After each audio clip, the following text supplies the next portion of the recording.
Saya tuh datang ke Aceh, saya tuh pengen tahu orang Aceh itu kayak gimana. Karena di media sosial itu banyak banget kabar beredar, orang Aceh katanya suka macem-macem lah bahasanya. Nah, tapi saya kesini, saya melihat ternyata orang Aceh baik-baik, ya kan, Pak? Baik-baik semuanya. Nah, saya datang ke sini bawa hadiah sembako untuk ibu-ibu. Ini saya bukan dari UNHCR. Wow, saya nggak kenal orang-orang itu siapa. Saya bukan dari IOM. Apalagi itu IOM aja singkatannya saya nggak tahu apa kepanjangannya itu, nggak tahu. Saya bukan dari manapun. Saya bawa ini adalah dari pribadi sekaligus titipan-titipan dari orang-orang. Saya sebelum ke sini tuh ngabarin teman-teman saya mau ke Aceh. Terus pada nitip, "Bang, titip Bang untuk pengungsi Rohingya," katanya. Lu aku jawab, "Mohon maaf Pak, saya ke Aceh bukan mau ngasih sumbangan ke Rohingya," tak bilang. Kalau sumbangan Rohingya setahu saya udah banyak tuh dari UNHCR. Nah, saya datang ke Aceh itu saya pengen makan-makan sama warga, tak bilang itu. Saya pengen ngelihat kondisi warga, saya pengen lihat gimana, dan itu tadi saya bukan dari manapun, apalagi saya bukan caleg, Bu. Bukan. Saya bukan caleg.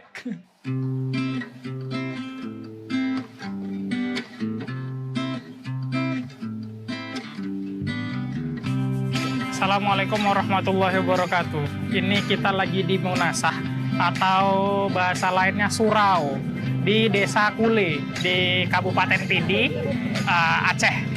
Nah, ini kita insya Allah bareng-bareng sama warga kita masak kenduri. Ini kita ngumpul bareng-bareng, nanti insya Allah ada 3 kampung kita masak besar lah insya Allah di sini.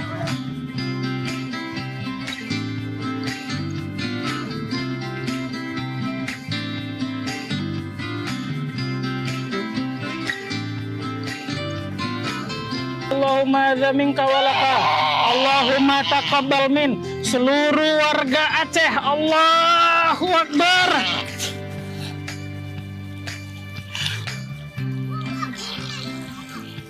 Masak besar. Ini kita masak 3 kambing. Kayaknya ini kurang ya Pak ya. Kita tambah 1 kambing lagi. Tambah 1 kambing lagi.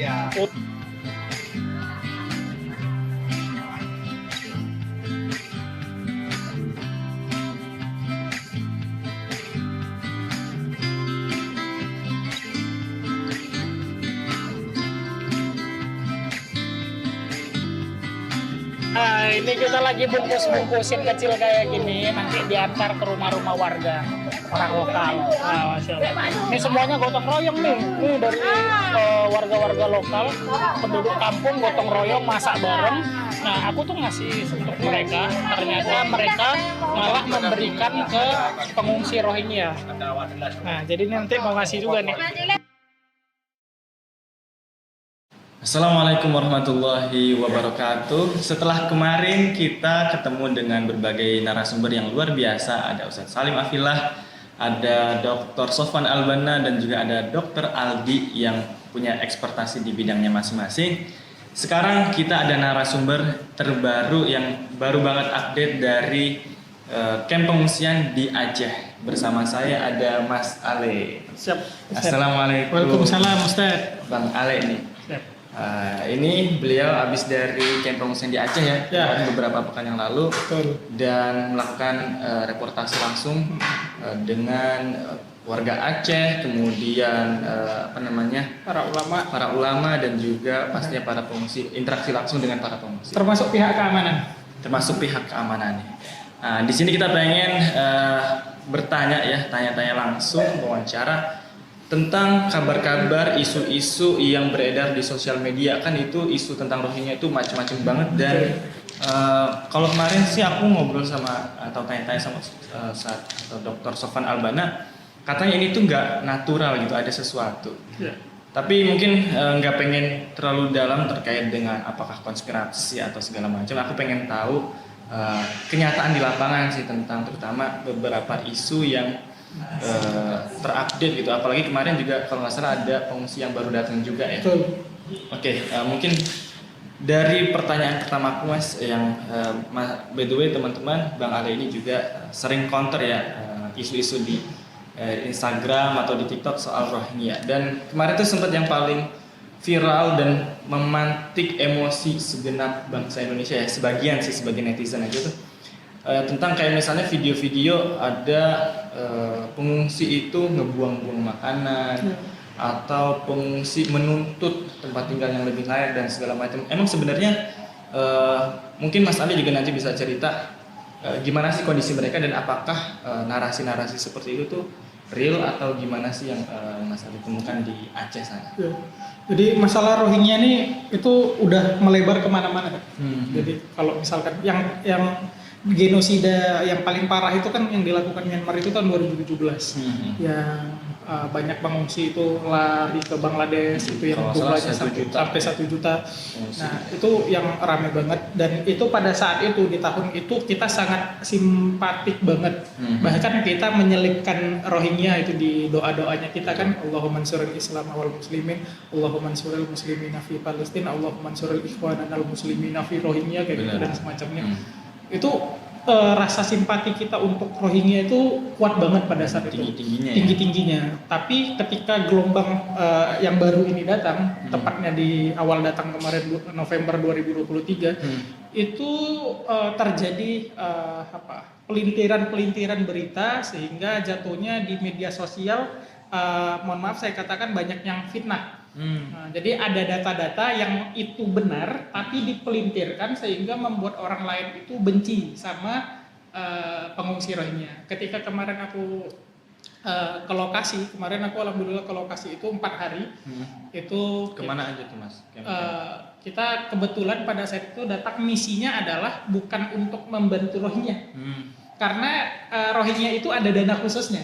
Itu nggak pakai APBN, nggak pakai APBD. Itu difasilitasi oleh UNHCR, ada IOM dan semacamnya, termasuk juga lembaga-lembaga sosial yang barangkali ada kelebihan dana masuk ke sana. Nah, jadi misi kami kemarin itu ke sana untuk satu laporan investigasi, dan kita pengen interaksi langsung sama warga. Jadi kita datang ke sana itu buat bahasanya kenduri. Kita buat acara bareng dengan 3 kampung, kita masak bareng warga kampung. Yang kampungnya ini adalah dipakai untuk camp pengungsian, tepatnya di PD. Di Sigli, PD di Aceh. How many members? 8. Deplah kau ya Allah. 6, 2, 4, 6. Kan bunyi nambah. Ini bonus 2. A'udzu billahi minasy syaithanir rajim. Bismillahirrahmanirrahim. Qul huwallahu ahad. Allahus samad. Lam yalid wa lam yulad. Wa lam yakul lahu kufuwan ahad. Sadaqallahul azim. Sadaqallahul azim. Nice. Syukriya. Alhamdulillah. You? Muhammad Isa. Bisa surah Al-Ikhlas? Suratul Al-Ikhlas. Suratul Ikhlas. Bismillahirrahmanirrahim. Alhamdulillahirabbil alamin.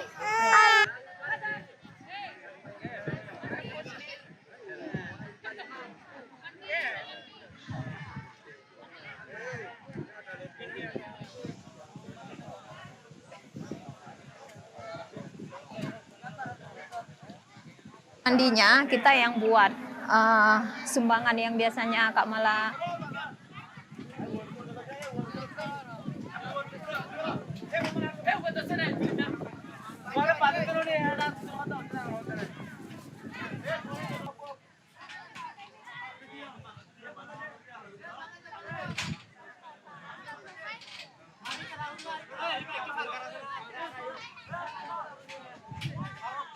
Ini kamar mandi dalam. iya, di sini kan tempatnya apa namanya kan dekat laut. Ini kalau angin kencang jadi koyak. Ini udah kita tambah lagi, udah 2 kali tambah. Ini kamar mandi untuk perempuan dengan 250. Kamar mandi perempuannya kayak gini. Iya, dengan 250 orang. Cuman ini kamar mandi untuk perempuan, itu kamar mandi laki-laki. Nah, ini juga sumbangan dari semua kawan-kawan yang Kak Mala sering share. Nah, ketika kita interaksi sama mereka, kita masak bareng, kita potong 4 kambing waktu itu, masak bareng. Saya ngomong sama warga, Bu, ini makanannya untuk warga ya. Kita di sini mau makan-makan, mau silaturahim. Tapi warganya sendiri yang ngomong, Mas, ini Bang, ini sebagian kita kasih pengungsi Rohingya boleh nggak? Loh, Masya Allah. berarti kan pada saat itu persepsi di luar sana orang Aceh mengusir, orang Iya, Aceh katanya orang Aceh menolak, juga ya gitu menolak. kan. Oh, ini terbantahkan langsung. Justru kampung yang mereka tempati itu warga-warganya justru menolong. Nah, akhirnya aku tertarik untuk mengulik lebih jauh bagaimana penerimaan mereka terhadap pengungsi. Iya. Nah, ceritanya pada saat November awal masuk, ketika kapal pertama masuk itu, warga itu gotong royong supaya si pengungsi ini bisa ditempatkan di tempat yang layak. Mereka patungan nyarter truk Masya Allah. untuk ngangkut mereka ke ada namanya di sana Minasah. Menasah itu kayak mini masjid. Itu dipakai untuk rembukan warga. Nah, Semacam musola atau ini ya, apa namanya, balai gitu iya, ya? kayak surau. Surau. Nah, dikumpulkan di sana itu gotong royong, bahkan warga-warga di sana sebelum masuk truk itu sampai protes, ini jangan dibawa dulu, kasih makan dulu, kita masih ada masih ada nasi di rumah. Nah, jadi nasi-nasi di rumah itu dikumpulkan dikasih ke pengungsi. Pengungsi yang baru datang tadi ya? Iya, itu adalah bentuk penerimaan yang luar biasa dari masyarakat Aceh. Nah, tapi ketika pada saat itu, nah di sini letak kejanggalannya. Ketika pengungsi itu datang, Iya. itu seperti ada yang menyambut. Ada yang menyambut. Ada yang menyambut itu maksudnya kayak ada oknum-oknum tertentu yang memanfaatkan situasi itu. Nah, warga mengatakan ini harus dipindahkan ke tempat yang lebih layak. Iya. Nah, oleh oknum-oknum provokator itu, berita itu yang beredar adalah warga menolak, warga mengusir. Padahal keinginan warga ingin dipindahkan ke tempat yang lebih layak karena kasihan di sini banyak perempuan dan anak-anak. Benar. Terus disclaimer juga, ini juga mengkonfirmasi berita yang ada di sana. Apakah para pengungsi ini masuk kategori perdagangan manusia, Iya, kan penyelundupan? sempat ada tuh katanya ini ada dijual atau bahkan ada yang bilang juga ini sengaja nih Iya. UNHCR bawa ke Indonesia. Ini buat jadi apa beban. tuh namanya? Bahkan pengungsi itu orang kaya katanya Nah, gitu. karena Dia bisa bayar bayar. gitu kan. Iya. Ini dan ini berdasarkan data fakta di lapangan. Iya. Mereka itu benar. Mereka adalah korban perdagangan manusia. Benar. Mereka diselundupkan dari Bangladesh ke Aceh. Iya. Jadi Bangladesh tadi Cox's Bazar. Cox's ya, Bazar. kan? Dari 2017 mereka dari Myanmar ke Bangladesh ke Cox's Iya. Bazar, baru setelah itu mereka dari Bangladesh ke Aceh. Aceh. Iya. Tapi harus dikasih tahu di Aceh ini posisinya bukan sebagai tempat tinggal. Tempat tinggal Tapi menetap. bukan, tapi tempat transit. Oh. Tujuan utamanya ada berbagai negara, Australia, Malaysia, Brunei. Itu tujuan utamanya mereka. Nah, yang namanya perdagangan manusia itu nggak ada yang sukarela. Iya. Jadi, oh ya udah aku ikut aja gitu, nggak ada yang kayak gitu. Iya. Itu pasti ada 2 hal penyebabnya. Dan itu ketika aku bertanya langsung sama pengungsi dan pengungsi itu alhamdulillahnya dia bisa bahasa Inggris karena sebelumnya dia sempat bersekolah di sempat mengenyam pendidikan. Iya. Nah, itu ada dua. Yang pertama, mereka itu dijanjikan ke tempat yang lebih baik karena Cox's Bazar itu ternyata tidak seindah yang orang-orang lain bilang ini rumahnya bagus apa segala macam. Itu bayangin aja di camp itu ada 20 camp itu seluas 24 km persegi dihuni 1 juta manusia di situ.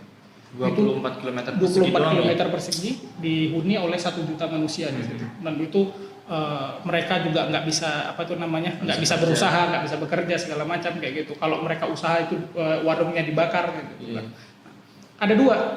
Yang pertama, mereka dijanjikan di tempat yang lebih baik oleh oknum itu tadi, yang oknum itu adalah orang Bangladesh. Orang Bangladesh, bukan orang Rohingya juga ya? Dan yang kedua adalah mereka dipaksa. Dipaksa. Jadi ada yang misalkan satu keluarganya diajak, ayo ikut masuk ke kapal. Ini nanti di sana kamu dapat kerjaan, hidupmu lebih layak, lebih enak segala macam daripada kamu nanti di sini kamu disiksa, rumahmu dibakar, nggak aman untuk keluargamu. Oke. Akhirnya dia mau. Nah, dia ini mengajak keluarganya. Ayo ikut segala macam. Padahal resikonya adalah itu meninggal karena mereka melewati Samudra Hindia kan. Itu resikonya meninggal. Nah, keluarga-keluarganya ini itu ada yang nggak mau. Itu dipaksa beneran. Bahkan ada yang mulai curiga sama oknum agen-agen perdagangan manusia itu sampai dipukulin. Ayo masuk truk, masukin truk baru masuk ke kapal. Itu ada yang dipukulin juga, dipaksa untuk ikut masuk supaya berangkat. Jadi nggak ada yang namanya perdagangan manusia itu secara sukarela. Dia dijanjikan di tempat yang lebih baik atau dia dipaksa. Dan uangnya dari mana? Ini yang jadi pertanyaan. Apakah mereka orang kaya sehingga bisa bayar agen-agen perdagangan manusia? Nah, mereka itu di Cox's Bazar sebagian membawa harta-hartanya mereka ketika masih di Myanmar. Sebagian ada juga yang mendapatkan intensif uang saku, uang pegangan di Cox's Bazar itu dikumpulkan dari 2017, ditabung sedikit demi sedikit untuk mereka bisa pindah ke tempat yang lebih baik. Bahkan kalau kemarin sama Dokter Ali itu katanya ada yang keluarga itu patungan supaya ada salah satu yang dia bisa pergi, bisa merubah nasib. Benar. Makanya ada sedikit dari pengungsi itu ada yang bisa mengenyam pendidikan, ada yang ke Inggris, ada yang kemana. Itu adalah pengorbanan dari anggota keluarga. Uang-uang tabungan itu dikumpulkan. Artinya mereka bukan kaya, mereka di tengah kondisi yang sangat terbatas memprioritaskan salah satu keluarganya untuk bisa dititipkan harapannya di situ. Untuk mengabarkan ini loh, kami itu korban. Kami itu korban gitu, untuk mengabarkan. Makanya orang-orang yang berpendidikan di Rohingya, kemarin ada salah satu pengungsi sampai dia buat karya tulis tentang genosida yang terjadi di Myanmar. Nah, orang-orang yang dapat kesempatan pendidikan itu tujuannya cuma satu, mengabarkan pada dunia bahwasanya sedang terjadi ketidakadilan atas mereka. Jadi terkait dengan perdagangan itu memang benar, tapi itu bukan berarti mereka kayak orang-orang yang kaya kemudian apalagi sengaja gitu ya. Betul. Terus mungkin aku pengen tanya terkait dengan kemarin aku sempat lihat beberapa video dari Mas Ali tentang kondisi pengungsi gitu di camp-camp pengungsiannya. Kemarin aku lihat ada yang mereka itu ternyata tempat tinggalnya di tenda-tenda di pinggir pantai gitu. Itu memang separah apa sih, maksudnya kan ada yang bilang tuh enak gitu, orang-orang Rohingya dapat tempat tinggal gratis, dapat makanan gratis, terus mereka jadi seolah beban juga bagi negara pas segala macam. Itu gimana realita di lapangan sih sebenarnya? Mas Ale, pengungsi di sini ini hampir 2 bulan lebih. 2 bulan lebih. Dan ini musallanya, alhamdulillah baru hari ini ada. Baru hari ini ada musola. Sebelumnya Mereka digambarkan sebagai orang yang bukan Muslim, nggak bisa baca Quran, nggak bisa syahadat. Ternyata walaupun ini baru ada musala, tapi mereka biasanya itu salat di situ di bawah pohon itu. Oh, di bawah pohon itu mereka salat. Bahkan ada di hari awal pertama datang mereka salat di atas kelapa ini. Kamalah punya videonya. Karena kan di emergensi hari pertama datang Kak Mala udah dengan pengungsi ini. Oh. Nah, dulunya punya itu kamar mandi cuman itu satu. Kamar mandi. Coba Cuman kita lihat satu. kamar mandinya. Nggak Yang bisa, ini ya cuma nggak satu. bisa dibilang kamar mandi karena kenapa cuman ada sumur galian. Oh, itu dari plastik. Iya, dari plastik seperti Kalau itu. kita ngelihat lokasi ini di tepi pantai kan anginnya kencang tuh. Iya. Robek nggak tuh? Udah berapa kali ganti itu Mas. Dan setelah itu kita mengusahakan ini satu Ah, ini satu kamar mandi lagi. untuk laki-laki. Oh, berarti yang tadi itu untuk perempuan, yang ini untuk laki-laki. Dan dengan 2 kamar mandi ini kan diakses oleh 256 di kedatangan awal dan tambah lagi di 30. 256 tambah 30, 200. Wah, Masya Allah. Ini berarti over capacity dong. Iya, itu toiletnya cuma 2. Ah, itu maksudnya tempat BAB. Cuman 2. Cuma 2 tempat duduknya. Kak, kemarin tuh aku dapat kabar Iya. bahwasanya ada warga yang BAB di Tambak. Itu benar nggak tuh?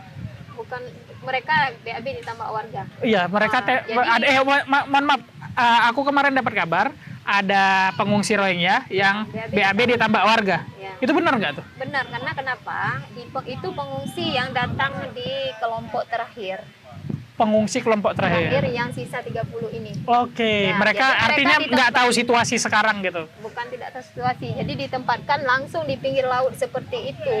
Oh, di pinggir laut. Seperti itu, Kak Mala punya videonya. Langsung Oke. ditempatkan di pinggir laut seperti itu. Jadi ke belakang sini ada memang tambak warga. Nah, coba pikir deh Mas Ale. Kita kebelet aja di perjalanan tetap mau cari WC. Apalagi mereka sudah memang hampir berapa hari, 10 hari di situ. Kan nggak mungkin juga nggak BAB. Dan lihat sendiri ya, masyarakat banyak yang datang seperti ini. Iya. Dan tempat yang sedikit tertutup dengan pohon-pohon ya dekat tambak itu. Oke. Jadi kondisinya seperti itu. Artinya apa? Darurat ya. Darurat, dan kita jangan menyalahkan pengungsi kalau nggak tahu kondisi. Kita bilang pengungsi BAB sembarangan, ada disediakan toilet nggak? Udah tuh pengungsi malas mandi, kamar mandinya cukup nggak? Lihat sendiri. Akses air untuk mereka mandi dengan jumlah 100-an gini cukup nggak? Nah, Itu mereka digambarkan Iya. sebagai orang malas mandi, iya, bau, Iya. kumal, kucel. Kalau nggak percaya dengan Kak Mala, bisa berkunjung ke camp yang di Biren. Itu mereka tempatnya lebih settle, mereka ganteng-ganteng seperti Mas Ale, bersih-bersih. Oh gitu, karena di sana disediakan. Iya, di Justru sana tempatnya- awal-awal datang ke sini tuh nggak ada tadi. Iya, karena di tempat di sana itu lebih settle.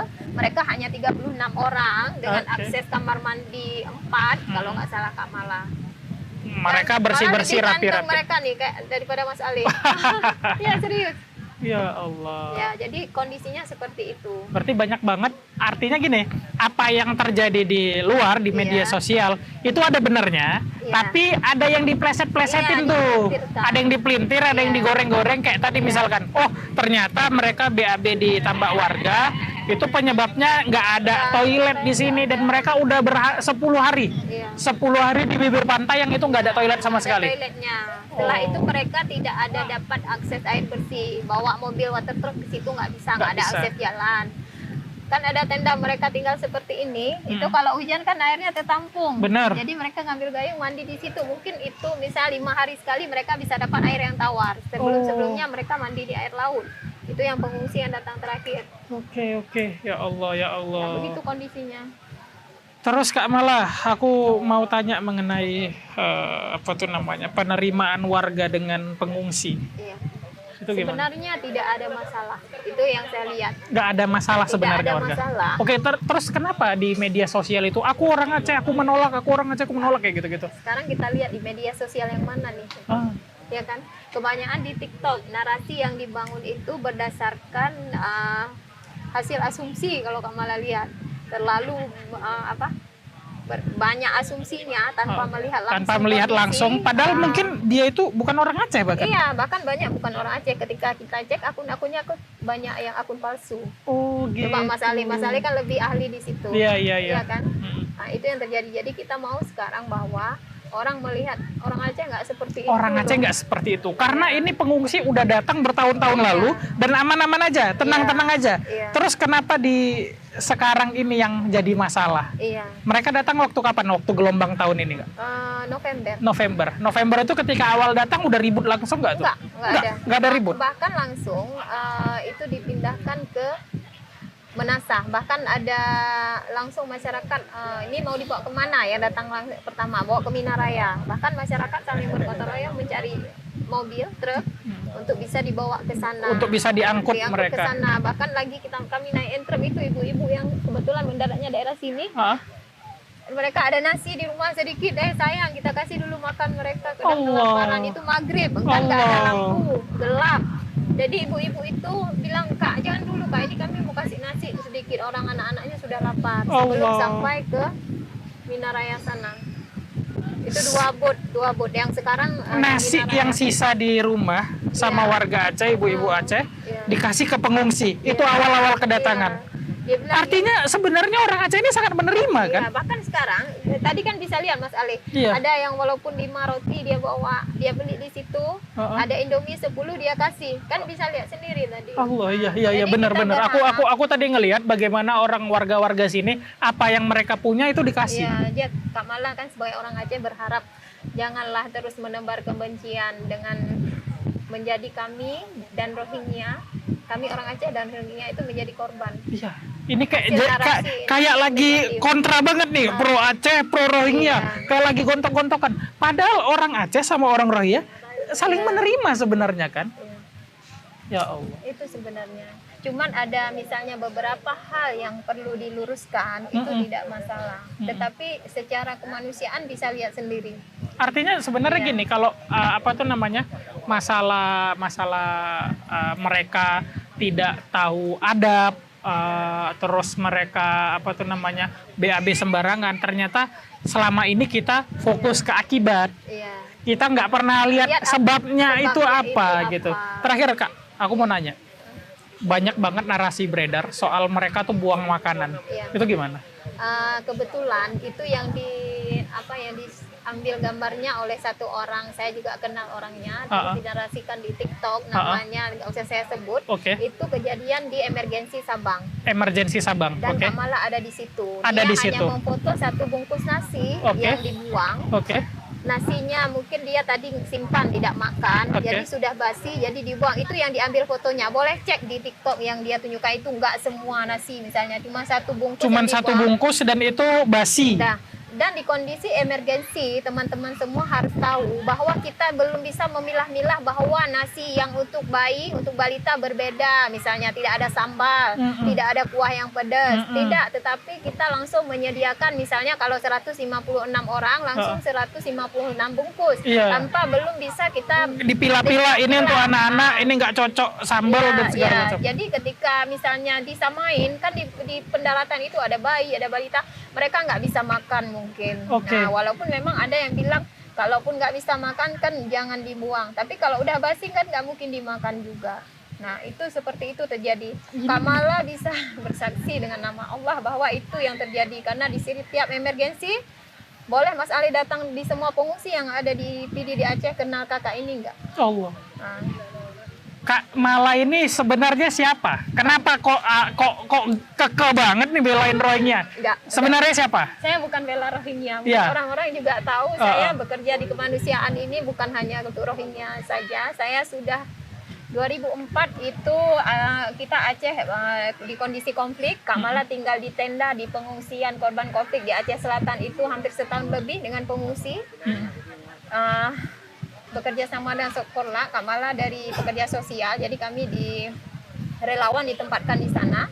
Dan sampai dengan saat ini orang-orang juga tahu bahwa Kak Mala ini pekerja sosial. Pekerja sosial. Dan alhamdulillah Kak Mala di 2019 itu pernah mendapat penghargaan dari Menteri Sosial Tahun berapa, sebagai Kak? Maaf. 2019 2019 sebagai pekerja sosial teladan seluruh Indonesia. pekerja sosial teladan seluruh Indonesia oleh Kementerian Sosial. Iya, mewakili Aceh. Antum dibayar berapa, Kak? Saya dibayar nanti di Allah di akhirat. Nggak ada bayaran sama Nggak sekali. ada bayaran sama Allah sekali. Akbar. Tapi hikmahnya adalah Allah memudahkan jalan saya. Pun kenal dengan orang-orang baik seperti Mas Ale. Mungkin kalau saya ke Jakarta saya nggak perlu sewa hotel, nggak perlu beli makan sendiri. Banyak teman-teman saya ada Nikab Squad, ada Muslimah Aceh, dan Nikab Squad. teman-teman lain sebagainya. Teh Indah Dari ya. Teh Indah Dari saya kenal sekali dengan beliau, dan ketika misalnya di pendaratan kalau bisa saya nggak bisa kontak dengan orang lain, beliau akan selalu sedia membantu pengungsi Rohingya. Bahkan di awal-awal Kak Mala dengan Teh Indah Dari yang diserang habis-habisan oleh netizen di Benar. TikTok. Jadi Benar. saya sampai ada di kondisi yang mungkin secara mental tidak sanggup lagi. Apa yang membuat Kak Mala sanggup? Itu kan diserang habis-habisan tuh, Iya. dibully. Aku dengar Kak Mala juga disebut Mama Rohingya sekarang. Iya.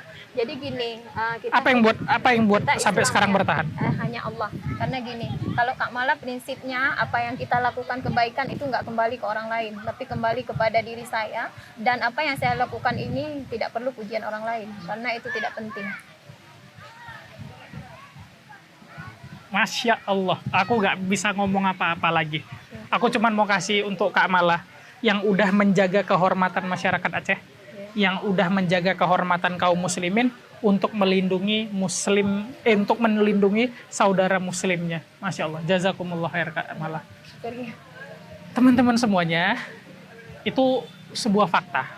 Langsung, kayak tadi ada makanan dibuang segala macam, ternyata Kak Mala itu ada di lokasi. Ini sebuah fakta yang diungkap langsung orang yang ada di kejadian, di lokasi di kejadian. Orang yang kesehariannya mengurusin pengungsi segala macam. Sampai dibully, di ini, di itu segala macam, dan beliau tetap bertahan. Kita yang nggak tahu apa-apa, nggak bisa menjaga lisan, wah itu kelewatan tuh. Masya Allah, tabarakallah, teman-teman semuanya. Aku menyampaikan laporan dan investigasi langsung dari kamp pengungsian PD Aceh. Realitanya itu seperti ini. Jadi kemarin November sampai Desember ada beberapa gelombang yang datang. Itu ada yang sampai di Banda Aceh, ada yang di Sabang, ada yang di PD. Kebetulan aku karena keterbatasan waktu mengunjungi 2 lokasi. Itu di PD sama di Banda. Aceh. Di Banda itu tempat yang kemarin mahasiswa demo itu. Nah, itu aku sempat ke situ. Mahasiswa ngusir. Iya. Nah, kondisinya dari beberapa gelombang itu, khususnya yang di PD, kita bahas yang di PD, itu tempatnya sangat memprihatinkan. Jadi hanya sekedar terpal tenda kayak gitu, dan itu tendanya tanpa dinding. Dan itu mereka tidur, itu kan berhadapan langsung dengan laut, pantai. Iya. Itu kan angin kencang banget. Pasti. Dan itu nggak ada dinding sama sekali. Mereka mempertahankan diri untuk tidur di situ.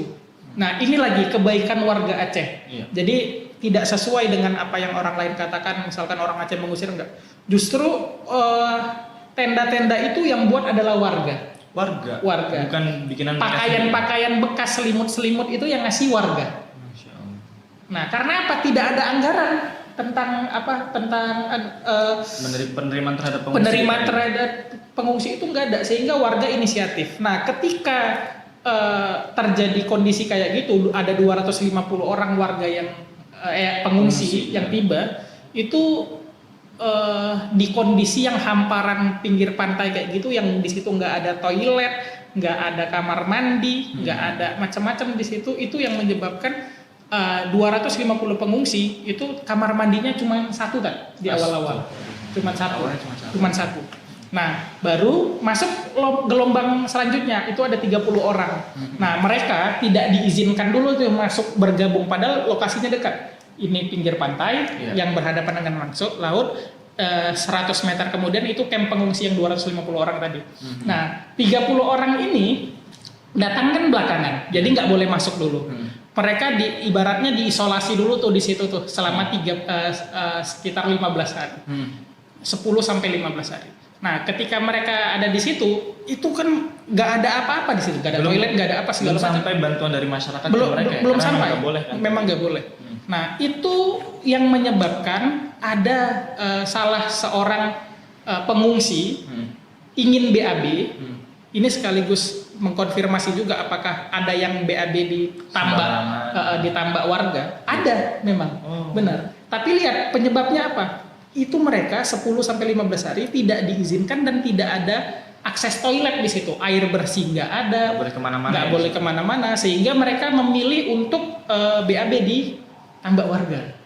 Nah pada saat sebenarnya nggak pada tambak, cuman di pinggiran dia apanya gitu kan. Nah warga nggak senang. Iya. Nah tapi di satu sisi dari pemerintah atau dari apa tidak memfasilitasi untuk itu. Pihak berwenangnya juga nggak melakukan apa-apa, sehingga yang jadi korban adalah pengungsi lagi, citranya buruk. Iya. Nah kan orang bingung kan, ini udah beberapa hari nggak BAB gitu kan. Iya. Akhirnya memilih untuk itu, tapi itu juga diganti sama pihak UNHCR. Ada kerugian apa ya diganti dibayar. Nah terus juga lahan itu ini sebenarnya kalau ada pengelolaan yang baik itu bisa jadi jadi manfaat juga untuk warga lokal, karena lahan itu adalah disewakan. Disewa oleh UNHCR. Iya, gitu kan. Ada dana untuk menyewa namanya lahan itu nominalnya 10 juta per bulan. Nah, lalu juga makan pengungsi itu juga pesannya ke warga. Pesannya ke warga. Pesannya ke Jadi warga. dari UNHCR tadi untuk kayak cateringnya segala macam itu ke warga juga. Nah itu biaya makannya cukup tinggi juga sebenarnya, dan itu itu kan bisa jadi pendapatan warga ketika ini bisa dikelola dengan baik. Benar. Artinya misalkan vendornya nggak hanya dari satu warga, diatur misalkan hari ini dari kampung sini, hari kedua kampung kampung ini. Itu kalau misalkan ada pengelolaan yang baik, tidak menimbulkan kecemburuan sosial jadinya. Betul. Nah tapi di satu sisi warga juga banyak juga yang berbondong-bondong ngantarin makanan sisa rumah ke pengungsi. Artinya penerimaan warga sebenarnya cukup baik, terlepas dari camp pengungsian itu yang kondisinya miris banget. Toiletnya cuma satu, sekarang ada 2 toiletnya jadi 2. Dan itu toiletnya terbuatnya dari plastik. Untuk ratusan orang toiletnya 2, dan itu dari plastik, dan itu udah 3 kali jebol plastiknya. Jadi yang namanya karya warga kita nggak bisa nuntut yang lebih dong. Bener. Karena nggak ada anggaran untuk itu, pemerintah nggak turun kan. Mau dibuatin sama warga aja udah syukur. Udah syukur banget. Cuman kemampuan warga ya kayak gitu, bisa aja plastik ya udah seperti itu. Dan itu 2. Kemarin juga mereka katanya nggak sholat, nggak bisa baca Quran. Ternyata ketika kami temuin di camp pengungsian itu banyak yang hafiz Quran juga. Banyak yang hafiz Quran. Bahkan mereka itu ketika nggak ada musola, mereka sholatnya adalah di tanah. Mereka beneran sholat di tanah. Barulah kemarin kita ada warga juga patungan buatin mereka musola, tempat untuk sholat gitu ya. Musolanya terbuat dari tenda. Cuman emang itu khusus buat ibadah. Cuman kemarin ada beberapa influencer yang sangat kasihan dengan kondisi pengungsi. Kita ngumpulin dana, ngumpulin uang, kita buatin musola darurat. Itu juga kita beli bahannya dari warga, pakai tukangnya warga, dan yang ngatur juga warga. Nah kita buatin musola darurat itu pakai triplek, pakai kayu kayak gitu. Berarti emang benar-benar ada interaksi juga supaya warga juga terlibat dalam kondisi pengurusan terhadap pengungsi itu. Makanya itu ketika ada yang mengatakan, kan di framing itu kan ini pengungsi jorok, mereka nggak mandi, nggak punya adab, bau. Lah gimana mau mandi? Toiletnya cuma 2 kayak gitu. Dan mereka ratusan gitu. Mereka ratusan kayak gitu kan. Ini kalau misalkan ada camp pengungsian khusus yang itu tempatnya udah settle, ada kamar mandinya beberapa. Itu kemarin kita temuin di sana, rapi kok, bersih kok. Camp pengungsian justru rapi, bersih. Itu artinya kan perlu ada pengelolaan pengungsian yang baik. Nah masalahnya yang kayak gitu ada oknum-oknum tertentu yang memanfaatkan, ya kita nggak tahu tujuannya apakah politik, apakah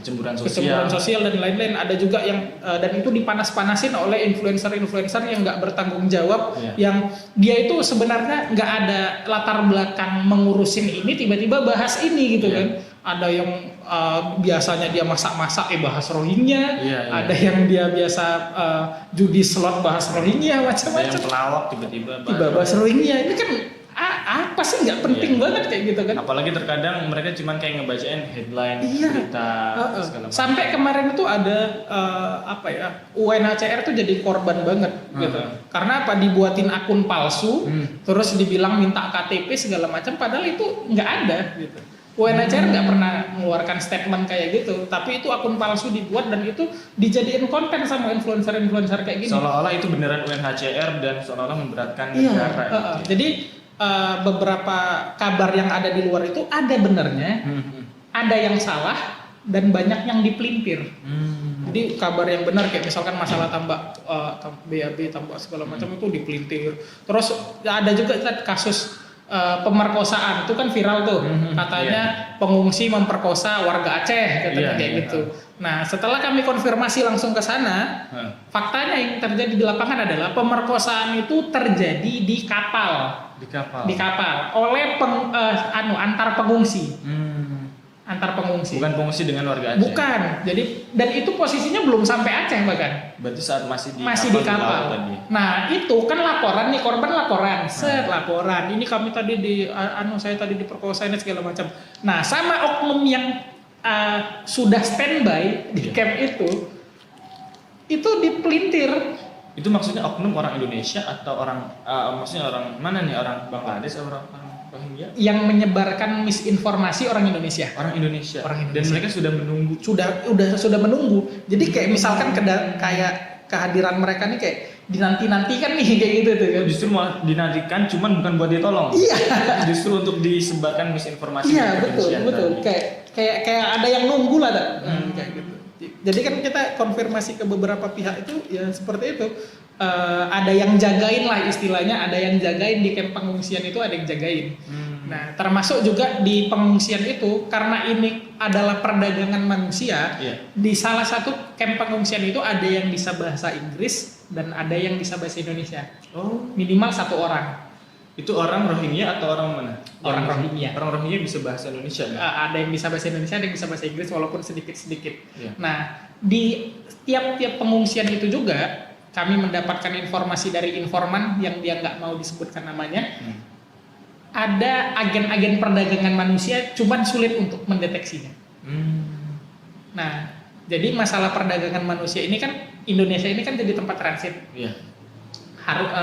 Baru mereka nanti ke negara tujuan. Nah, dugaannya adalah dugaan dari informan tersebut. Para pengungsi ini ada yang memang dipilih untuk dibawa kabur ke negara tujuan karena ada pesanan. Nah, yang membawa kabur ini itu fee-nya 3 juta per manusia. Nah, ada fee-nya kalau yang berhasil membawa kabur. Nah, yang pesanan ini menurut dugaan itu dari pihak keluarganya, pengen mempertemukan. Aslinya sebenarnya baik tujuannya, cuman caranya kan melalui perdagangan manusia. Cuman kalau kita main logika ya. Kalau misalkan pengungsi ini untuk ke negara tujuan, harusnya jangan ditahan, jangan dihalangi. Ini mereka udah sampai Dumai, mau berangkat ke Malaysia. Mereka udah sampai Medan misalkan, mau berangkat ke Malaysia. Malah ditahan. Harusnya ya udah, ayo kita kawal aja udah sampai ke Malaysia. Kalau memang kalau nggak mau diterima di Indonesia ya udah kawal aja nih. Yang penting kalau kita kawal nanti jangan singgah ke Medan ya, jangan singgah ke apa ya kayak gitu kan, kayak gitu kan. Ya udah tinggal ya udah sana gitu, usir aja dari Indonesia misalkan kayak itu. Tapi masalahnya kenapa pengungsi ini masih ditahan? Kenapa itu? Nah itu yang jadi pikiran kita itu kenapa? Nah artinya kan kayak gini. Sebenarnya mau pemerintah kita itu gimana sih? Apakah pengungsi ini mau kita tahan atau mau kita lepas nggak diterima? Itu aja. Kita butuh kejelasan untuk itu. Sikap, ya? Nah kalau misalkan kita nggak nerima, ya udah gak usah ditahan-tahan kalau mereka mau pengen pergi kayak gitu. Ini kayak seolah-olah udah kalian biarin aja dulu di sini. Jadi pengungsi aja nih. Kan kondisi pengungsi ini luntang-lantung. Diterima enggak, ditolak enggak, dan mereka nggak difasilitasi juga, luntang-lantung banget. Jadi kayak ada momen tertentu, kayak misalkan kalian di sini dulu nih sampai waktu tertentu misalkan kayak gitu. Dan parahnya mereka di sini ditahan tapi juga dikasih narasi yang jelek sama beberapa itu masalahnya. Dan seolah-olah sistematis gitu. Iya, ini kayak misal, nah kepentingan kami adalah jangan sampai kita gini, saya selalu menarasikan di media sosial. Aku tuh nggak pernah berstatement ini pengungsi harus kita tampung dalam waktu yang lama, itu nggak pernah.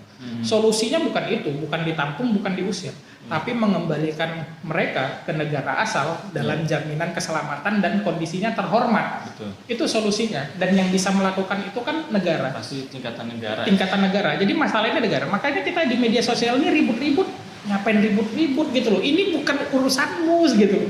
Kau tuh nggak bisa menyelesaikan masalah ini kayak gitu. Yang bisa menyelesaikan masalah ini negara. Makanya negara perlu hadir memberikan kejelasan. Apakah mereka ditampung atau mereka udah dilepas, dibiarkan aja. Tapi kalau masalah dibiarkan kayak kemarin kejadian, oh mereka katanya mau berangkat ke Malaysia, ditahan. Ya ngapain ditahan katanya mau bilang pengungsi kabur dari kamp pengungsian. Segala macam. Jadi aku pernah baca sih, pernah kayak dengar lihat video ini ya influencer yang tadi yang suka nyinyir gitu. Pertama dia pasti nyinyir kedatangan pengungsi. Betul. Tapi ketika ada pengungsi yang pengen pergi tadi pindah ke Malaysia atau kemana, itu juga dinyinyirin gitu. Jadinya nggak jelas sikapnya. Nggak jelas.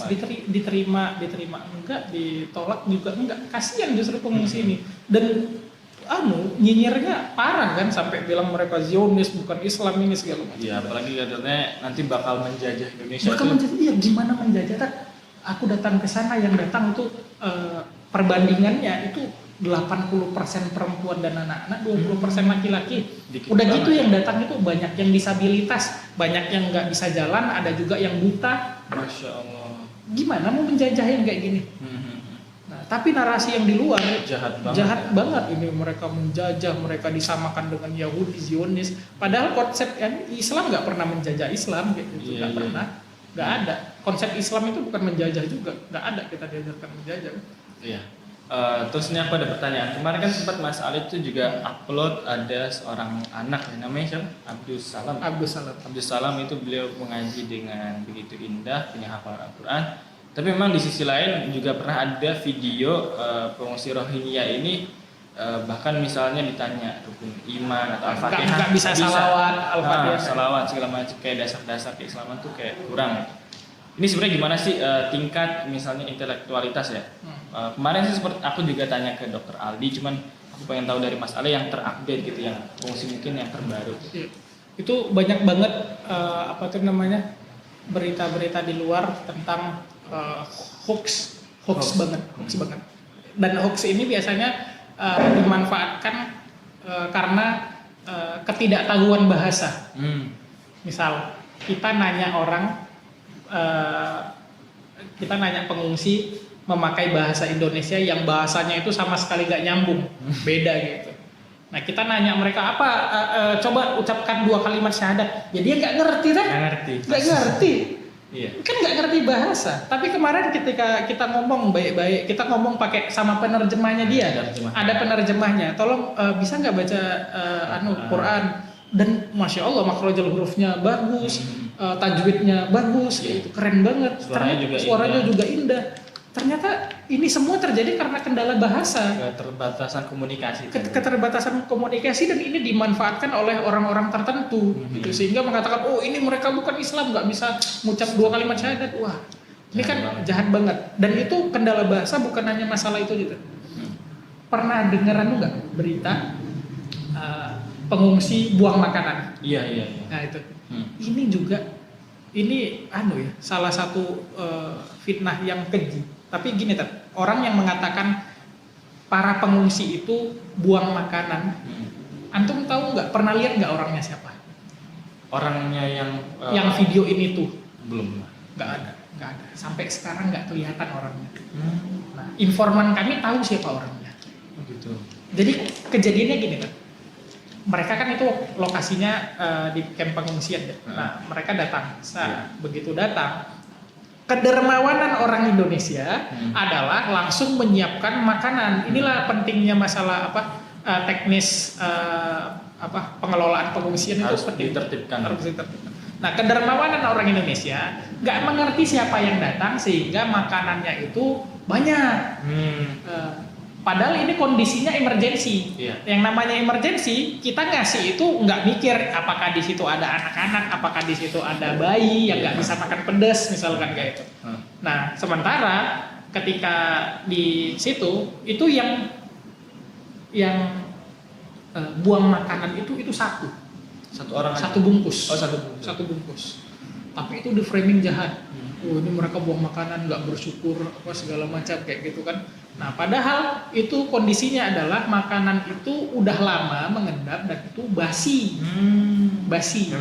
Memang basi. Nah yang lain dimakan kok sama pengungsi. Yang masih fresh. Yang masih fresh itu dimakan kok sama pengungsi. Tapi itu di video, diviralkan, dia nggak tanggung jawab. Sampai sekarang kan kita tidak diperlihatkan siapa yang menyebarkan video itu.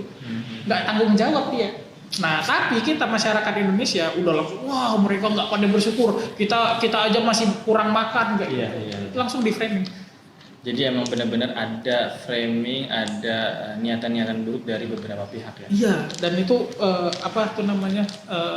terus juga terkendala bahasa, masalah komunikasi juga banyak yang mengatakan, oh mereka makannya banyak, dikasih nasi nggak ngerasa kurang terus. Iya, Itu juga nanya pakai bahasa Indonesia kayak gitu kan. Benar-benar. Itu tolonglah untuk teman-teman yang ada di luar sana yang menyebarkan itu, tobatlah gitu. Kasihan ini pengungsi, nggak ada yang namanya pengungsi itu datang dalam kondisi happy, senang, itu nggak ada. Mereka tuh hanyalah seorang manusia korban genosida di Cox's Bazar, di tempat pengungsian sebelumnya juga mereka menjadi korban, dan mereka ini kita kadang harus menjadi manusia untuk merasakan penderitaan manusia. Jadi kalau misalkan kita nggak bisa merasakan penderitaannya mereka yang kayak gitu, ya bisa jadi kita bukan manusia justru. Oke, terima kasih banyak nih Mas Ale atas reportasenya dari kamp pengungsian yang terbaru. Dan mungkin aku tadi ada satu lagi terakhir. Satu terakhir dari aku. Gimana sih respon dari para ulama yang mungkin Mas Ale temuin atau Bang Ale temuin? Gimana respon tokoh-tokoh masyarakat lah terkait dengan mereka ini? Kemarin tuh ke salah satu ulamanya ngomong kayak gitu. Kemarin kan main ke MPU ya, Majelis Permusyawaratan Ulama Aceh. Nah, beliau ngomong dari awal para pengungsi itu datang ke Aceh, tidak ada 1 meter pun tanah di Aceh terjajah oleh pengungsi. Dan yang kedua, beliau menyampaikan ini semua by design oleh provokator terkait dengan kebencian narasi. Misalkan kayak nih, waktu itu ada statement mengatakan pengungsi bawa aja ke PMI, ke gedung PMI biar diurus di sana. Malam ngomong kayak gitu, detik itu beberapa jam kemudian itu langsung ada spanduk warga Aceh menolak.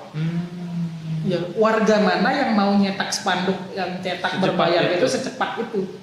Itu tiba-tiba langsung ada. Nah, artinya para ulama mengatakan mereka datang ke sini itu bukan untuk menjajah, bukan untuk mengambil tanah kita. 1 meter pun tanah kita itu nggak ada yang diambil sama sekali. Mereka datang itu, mereka dalam kondisi kasihan. Kita sebagai umat muslim, sebagai manusia, menolong mereka.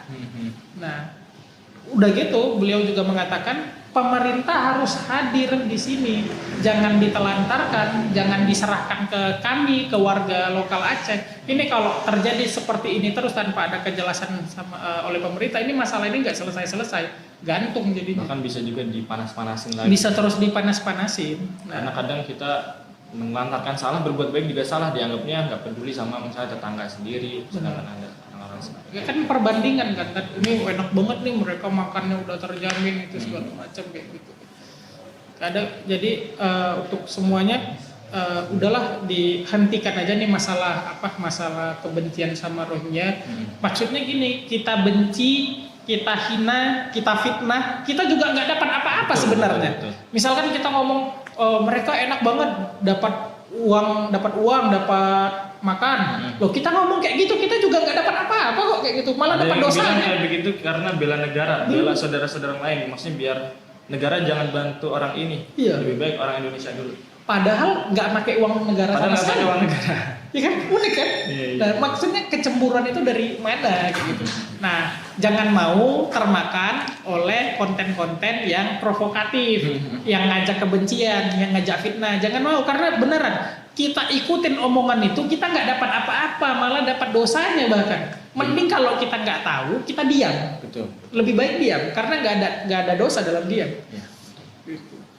Oke, terima kasih banyak Mas Ale atas reportase dan laporannya dari Aceh langsung.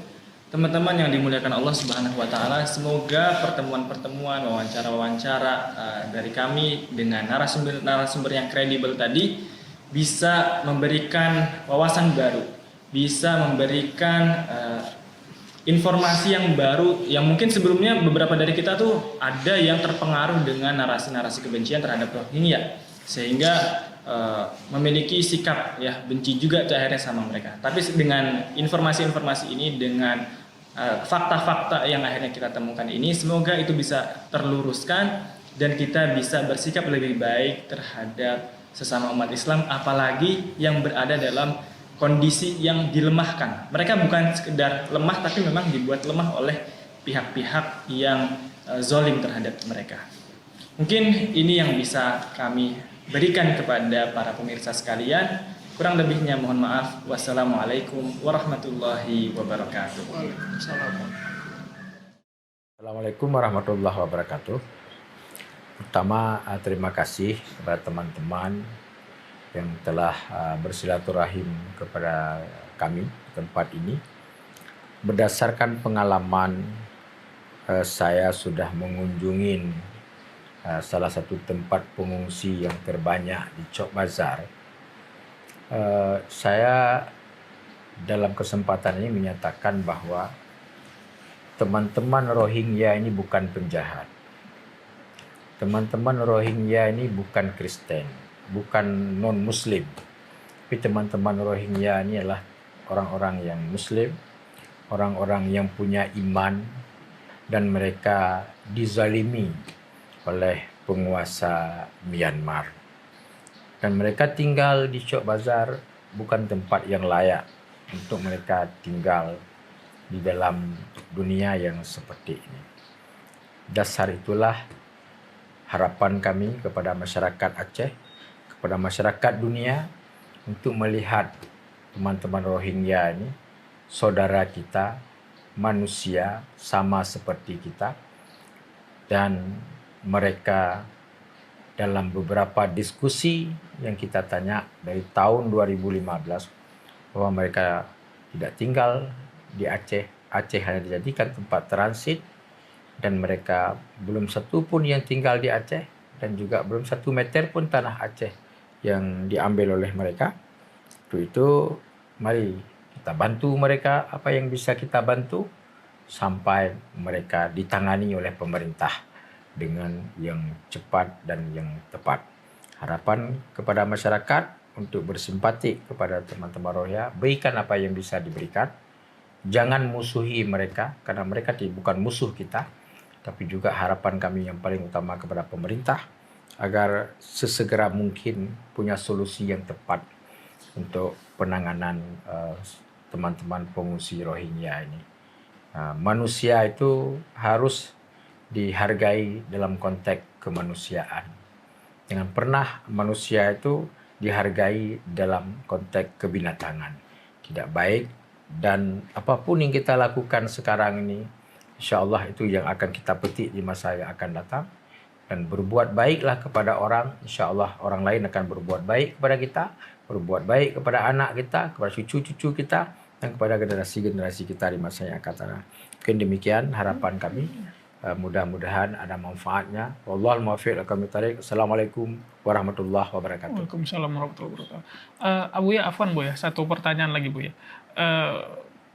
Apa tuh namanya?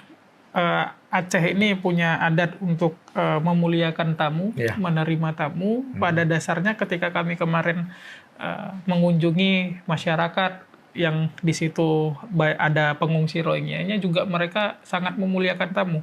Nah, isu yang beredar adalah di luaran sana justru warga Aceh menolak. Itu gimana? Ya, tentu media, teknologi ini sangat mudah dimanfaatkan oleh orang-orang untuk memutarbalikkan fakta terhadap beberapa kejadian yang terjadi, bahwa respon masyarakat terhadap teman-teman Rohingya yang sebenarnya bukan penolakan, tetapi diminta relokasi yang tepat, tapi dibahasakan penolakan. Nah, buktinya di lapangan tidak ada satupun anak-anak Rohingya, pria, wanita, pengungsi Rohingya ini yang dikembalikan ke laut. Tidak pernah ada sampai dengan sekarang ini. Jadi bukan bahasa penolakan, tapi adalah diminta relokasi kepada pemerintah ke tempat yang layak. Nah, ini yang di framing bahwa masyarakat Aceh menolak. Padahal itu tujuan untuk direlokasi. Nah, karena kemampuan masyarakat yang sangat terbatas, maka yang diminta kepada pemerintah. Ada provokator-provokator berarti. Ya, kalau kita lihat kebiasaan masyarakat Aceh cukup santun, kebiasaan masyarakat Aceh cukup peduli. Mungkin pada waktu beberapa tahun yang lalu kami mengumpulkan bantuan masyarakat Aceh untuk kita kirim ke Rohingya itu, antusiasnya luar biasa. Tidak ada muncul sedikit pun rasa kekhawatiran penolakan terhadapnya. Jadi makanya kita indikasikan bahwa ini ada pihak-pihak tertentu yang punya maksud tertentu yang memprovokasi masyarakat agar menolak teman-teman Rohingya ini dengan menyebarkan isu-isu kebencian, dengan menyebarkan framing-framing yang tidak tepat dengan teman-teman Rohingya ini. Misalnya, mana ada masyarakat yang mau mencetak spanduk penolakan? Cetak spanduk sampai 250.000 satu. Mana ada masyarakat yang mau seperti itu? Pasti ini ada. Ada intelektualnya, ada kan di balik ini semuanya. Jadi kita berharap janganlah memprovokasi masyarakat itu. Ya, lihatlah ini dalam konteks kemanusiaan, dan insya Allah Allah akan membantu kita untuk lebih baik di masa yang akan datang. Bu ya. Di media sosial itu seperti ada dikontrakan ya, ini Rohingya versus warga Aceh. Tapi kalau saya menilai dua-duanya ini terzolimi, Pak Bu ya. Rohingya ini terzolimi, warga Aceh juga terzolimi. Citranya jadi buruk gitu ya, Bu. Ya. Itulah tadi, karena ada pihak tertentu yang memprovokasi, dan akhirnya terjadilah apa yang terjadi itu sendiri. Tapi yang jelas bahwa 99% masyarakat Aceh itu masyarakat yang beretika, masyarakat yang sangat menghargai nilai-nilai kemanusiaan, masyarakat yang sangat punya rasa terima kasih kepada masyarakat-masyarakat yang lain, karena kita sudah pernah merasakan bagaimana Aceh ini konflik dan juga musibah tsunami. Jazakumullah khair, Bu ya. Masya Allah, teman-teman semuanya menjadi cerah untuk kita semua yang ada di sini, mendengarkan langsung dari Abuya bagaimana masyarakat Aceh yang sebenarnya, bagaimana kita diprovokasi untuk saling gontok-gontokan. Bola liar ini sangat panas di media, tapi alhamdulillah mudah-mudahan apa yang disampaikan Buya menjadi pencerahan untuk kita semua. Nah, pertanyaannya satu, teman-teman mau ikut ulama atau mau ikut konten kreator yang provokator? Nah, begitu. Kami dari Saf Original pamit. Assalamualaikum warahmatullahi wabarakatuh.